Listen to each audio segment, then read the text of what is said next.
بسم الله الرحمن الرحيم. الحمد لله والصلاة والسلام على حبيبنا رسول الله وعلى آله وصحبه ومن والاه. خۆشەویستانم، ئەوەی کە ئینسان لە خولگەکەیە ئەسوڕێتەوە یەکەم جاروتیان با مادە بێ. ئینسان ماوەیەکی زۆر بە دۆری مادەیە هەڵسوڕا، هیچی دەگیر نەبوو. دوایی مادە گۆڕا، بوو بە قەومیەت، بوو بە وەتەن، بوو بە شعارات، بوو بە کۆمەڵێک ناو ناتوەرە کەما ئەنزەل الله بها من سوڵتان. دواتر شتێکیان دانا بە ناوی هیومانیتی، بە ناوی مرۆڤایەتی، ئینسانیەت. چۆن ئینسان بتوانێت لە خولگەی خۆیان بسۆڕێتەوە، ئینسان چاک بێ، باش بێ، بەرژەوەندەکانی لە شوێنی خۆیان بێ، بۆ خزمەت و بۆ مەسلحەتی خۆی ئیشکات. ماوەیەکی زۆر ئێستەشی لەگەڵا بێ. ئینسانەکان بە دوای ئەمەوە وێڵن کە ئینسان جارێکتر بێتەوە بە میحوەر لە خزمەتی خۆیان بێ. بەڵام ئەبزانین تا چەندێک ئینسان ئەتوانێت وەکو مرۆڤایەتی، وەکو هیومانیتی بێ بە میحوەر و سەر و خۆی لەبیر کات. هەر کاتێک خۆشەویستەکانم ئینسان بە دۆری خۆیان سوڕایەوە، لە خولگەیەکی ونە سەری جێشە خوات و لە هەر لەحزەیەکە ئەبێ ئەکەوێت، ئەبێ بۆ کەسەی کە كمثل الذي استوقد نارا فلما أضاءت ما حوله ذهب الله بنورهم. ئاگرێکە کاتەوە و بەرچاوی خۆی ڕۆشن کاتەوە، دواتر خوای گەورە ئاگر و نورەکەیانە با و ئینجا بە دوای نور و ڕووناکی و ڕێگەیەکی ترا ڕاکەن.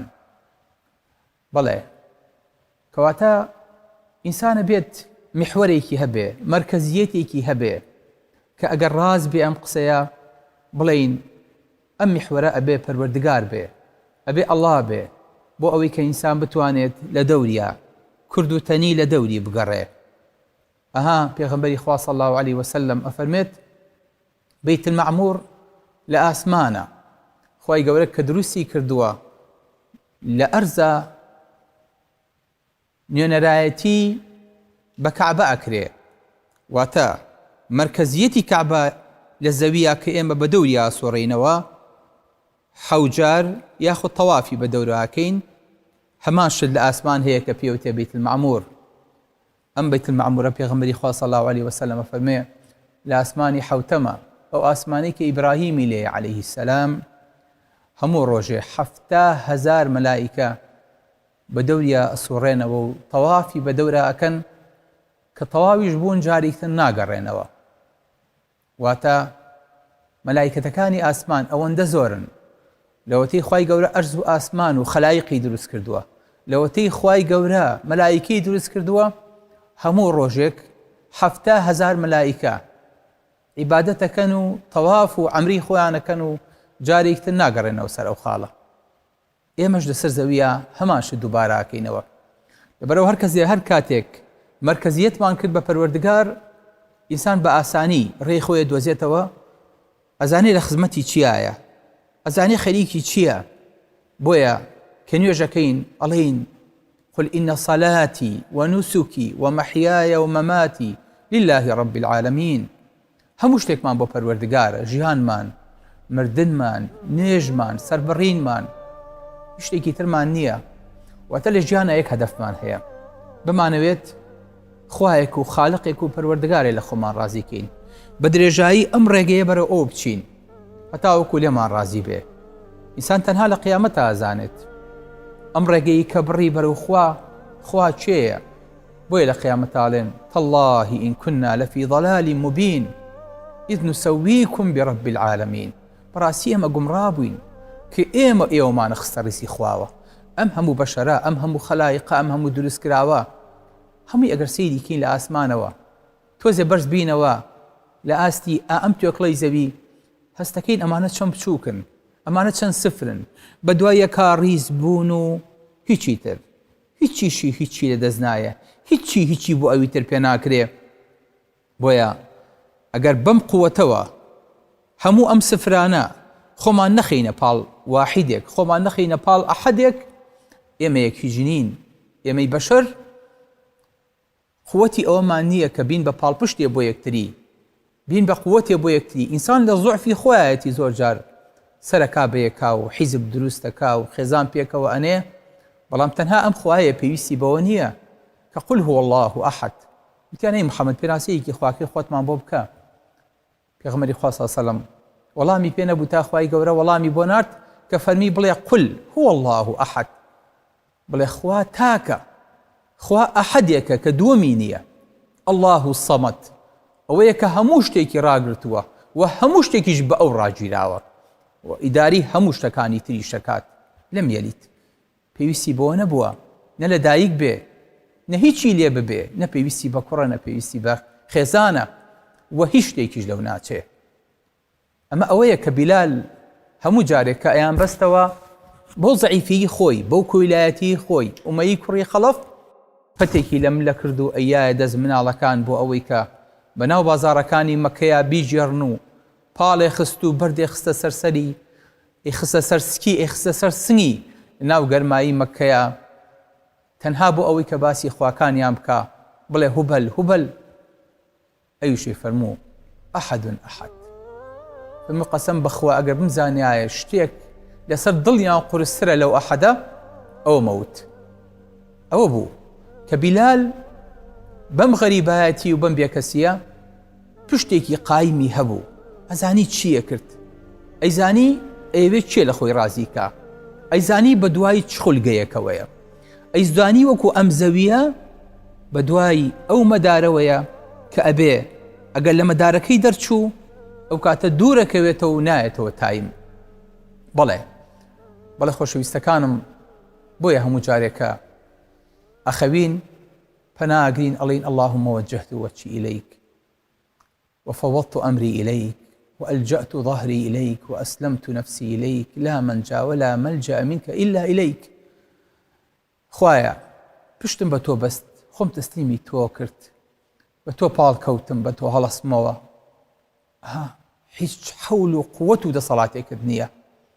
ئینسان لە ژیانی خۆیە هەر کاتێک لە دەوری ئەم میحوەرە سوڕایەوە، خوا لە ژیانی ئەبێ بە هەموو شتێک، خوا لە ژیانی ئەبێ بە بەو هەدەفەی کە بۆیە چێ، بەو میحوەرەی کە شەڕی لێ پێناوە ئەکات. بۆیە حتا ئەگەر پرسیارێکی هەبێ بڵێ اللهم إني أستخيرك بعلمك، خوایا من پرسیار بە تۆکەم، وأستقدرك بقدرتك وأسألك من فضلك العظيم فإنك تعلم ولا أعلم. تەنانەت ئەگەر بێجوو تێنەعەل دوو لە ڕووتان لە بازاڕا بکڕێ، ئەچێ پرس بە خواکە خوایا من پرس بە تۆکەم، تۆ کامی بۆ من هەڵبژێریت، فإنك تعلم ولا أعلم وتقدر ولا أقدر وأنت علام الغيوب. خوایا تۆ هەموو شتێکی منیت. چەند خۆشە ئینسان بەم نەزرەیە لەگەڵ خوایا بێ، بەم قەناعەتە بەرەو خوا بچێ کە ئیتر ئەم خوایە بێ بە هەموو شتێکی، لە هەموو شتێکە ئەگەر بە فلتەری ئەوا تێپەڕ نەبێ قبوڵی نەبێ نێوێت. بڵێ بۆیە پێغەمبەری خوا صلی الله علیه وسلم 13 دانە ساڵ لە مەکەیە بە قەومەکەی فەرموو قولوا لا إله إلا الله تفلحوا، بڵێن لا إله إلا الله سەرکەوتووە بن. 13 ساڵ تۆ بەناو قەومێکا بیت و بچیت داوای یەکتاپەرستی لێ بکەیت. تاغوتەکان ئەم کلیمەیان پێ ناخۆش بوو. کابرایەکی عەرابی هاتە لای پێغەمبەری خوا وتی محەممەد دەڵێی چی؟ وتی ئەڵێم لا إله إلا الله. وتی ئەو کلیمەیە مەلیکەکان پێیان خۆش نییە، پاشاکان پێیان خۆش نییە، بەڵام سوبحان الله خەڵکی خۆمانی لێ، بەڵام پاشاکانیش لیان بێزار نین. بۆ چونکە لە ئەسڵی معناکەی تێنەگەیشتون، یعنی هیچ خوایەک بە حەق نییە، هیچ پەرستراوێک، هیچ کەسێ نییە کە جۆراڵی بکرێ غەیری خوای گەورە نەبێ، غەیری ئەم ئەڵڵایە نەبێ، هیچ کەسێ نییە قانون بۆ من داڕێژێ، یاسام بۆ دابنێ، بەڕێوەم بەڕێ، بەرژەوەندیەکانم ڕەچاو بکە، غەیری ئەم خوایە نەبێ، هیچ شتێکی تر نییە، من لە خولگەیە بسوڕێمەوە تەنها ئەم خوایە نەبێ.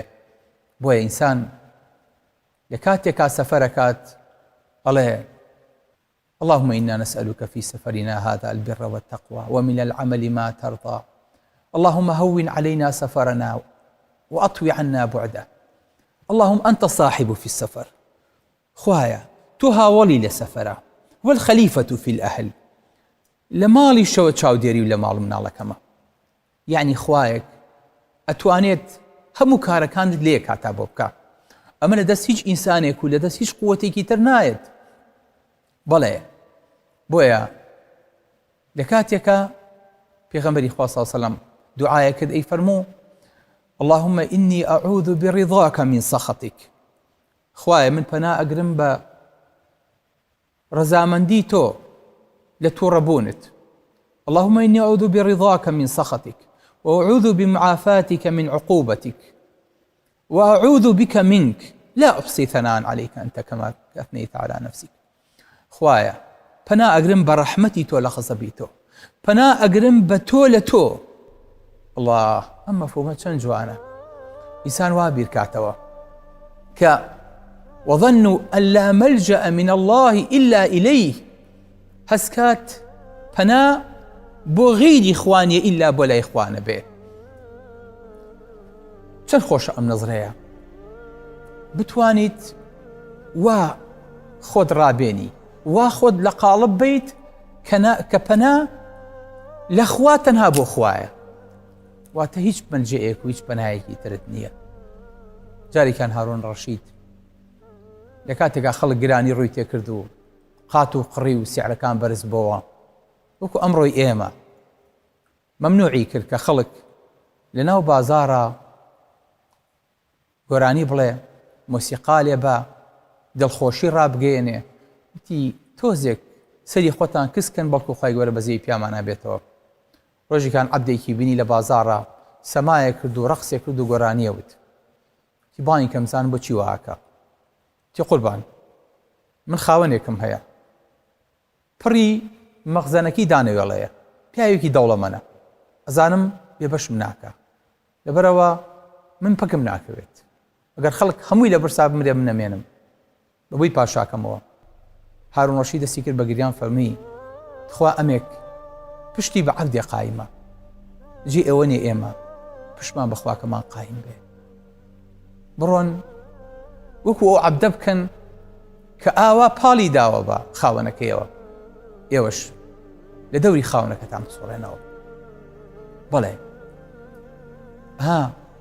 پێغەمبەری خوا صلی الله عەلەیه وسەلەم لە کاتێکە جابر ئەیگێڕێتەوە فەرمێت پێغەمبەری خوا صلی الله عەلەیه وسەلەم لە غەزایەک هابووین هەر یەکەمان چوو بووین ئیسراحەت کەین و چوو بووینە ژێر دارێکەوە پێغەمبەری خوا صلی الله عەلەیه وسەلەم لە ژێر دارێک هابوو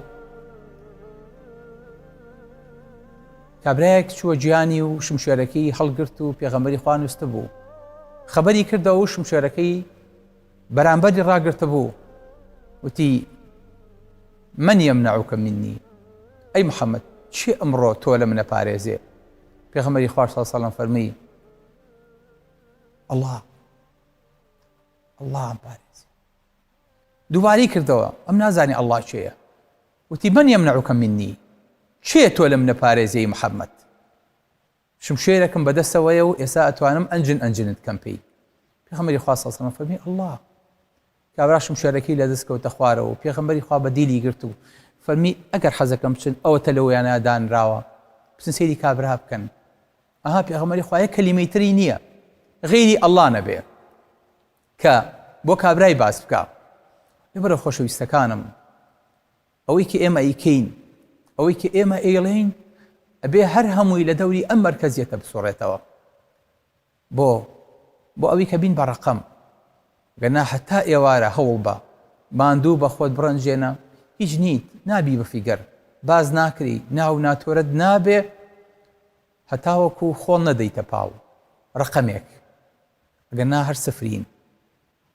بۆیە مامۆستاژارە فەرمێ بوون نەبوون مەرگ و ژیانەوە بوون نەبوون مەرگ و ژیانەوە ڕیزێک سفرن بێ بڕانەوە لە پێش یەکێ ڕیزکراون یەک نەبێ گشتی بێباون یەک باقیە باقی پووکە سفر بەتاڵە و جەخزووکە بە دەر خۆیان دەخولێتەوە بەرەو خۆی دەگەڕێتەوە بڕوانە چۆنە ئەو یەکە ئەو هەموو سفرەی لە تەکە وشەی سفر واتە بەتاڵ بێیەک بێکار نوختە و خاڵ یەک هەیە خاڵ دێتە ژمار یەک دەکا بە 1000 ملیار. سلام علیکم ورحمة الله وبركاته.